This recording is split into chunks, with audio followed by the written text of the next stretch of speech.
For 10 years, a decade of relentless siege. Imagine the reality. Your life, defined by the clang of bronze, the constant fear, the hunger. An army, 1,000 ships strong, parked at your gate, intent on wiping your city off the map. Yet, Troy stood, its walls, monuments to defiance.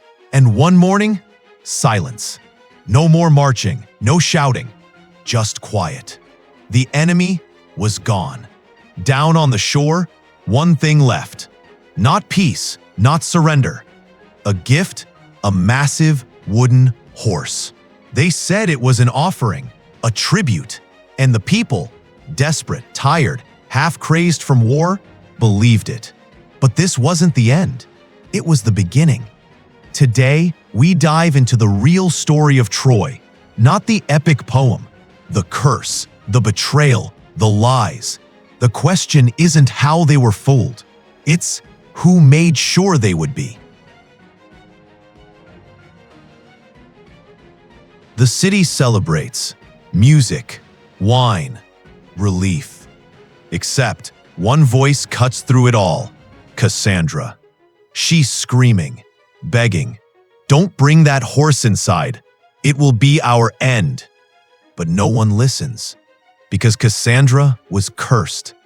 The god Apollo gave her the gift to see the future, then cursed her so no one would believe a word she said. Imagine it, seeing everything, the burning, the betrayal, and being powerless to stop it. And she wasn't alone. There was another voice, Laocoön, a priest. He warned them, "Beware Greeks, even bearing gifts." But why? Why did this war happen at all? Let's rewind. It started with a golden apple, a divine beauty contest. 3 goddesses, 1 judge, Paris of Troy. He picks Aphrodite, and her bribe? The most beautiful woman in the world, Helen. Problem is, Helen's already married to the king of Sparta. Paris takes her anyway, and with her, war follows. But that's just part of it. Before the Greeks could even launch their fleet, the winds stopped. No movement.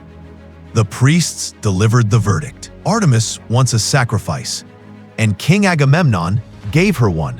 His daughter Iphigenia. He lured her to camp with the promise of a wedding, then had her killed, so the wind would blow. This war wasn't started by love. It was started by blood. Here's the twist. Some say Helen never even made it to Troy. Egyptian records claim she got lost at sea, ended up safe in Egypt.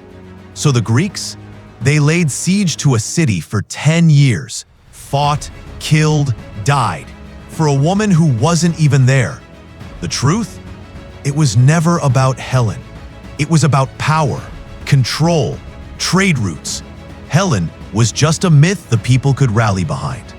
2 warriors, 2 legends. Hector, noble, family man, defender of Troy. Achilles, half-god, unmatched rage, nearly invincible. They meet in single combat. Hector knows he's outmatched, but he stands, and he dies. Achilles, he doesn't stop. He drags Hector's body behind his chariot, again and again. The gods watch, and fate responds.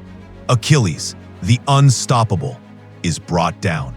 An arrow from Paris to the heel. His only weakness.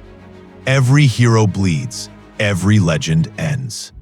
One last line of defense. The Palladium, a sacred statue. As long as it remains in Troy, the city will not fall. Odysseus, master trickster, steals it. The divine protection, gone. Then comes the horse. Trojans drag it in. At night, the hatch opens. The city sleeps. The killers emerge. Troy falls not in battle, but in fire and nightmares. For centuries, this was myth. Until the 1870s, Schliemann, armed with a copy of the Iliad and a shovel. He finds it. Hisarlık Hill. The ruins of a massive city. He says, "I found Troy." The tablets say Wilusa. They mention a prince, Alexandros, Paris, Troy. Real names, real ruins, real war. Troy is a story of obsession, of divine cruelty, of human failure. And it's also about this. No wall is high enough. No hero strong enough. No lie small enough.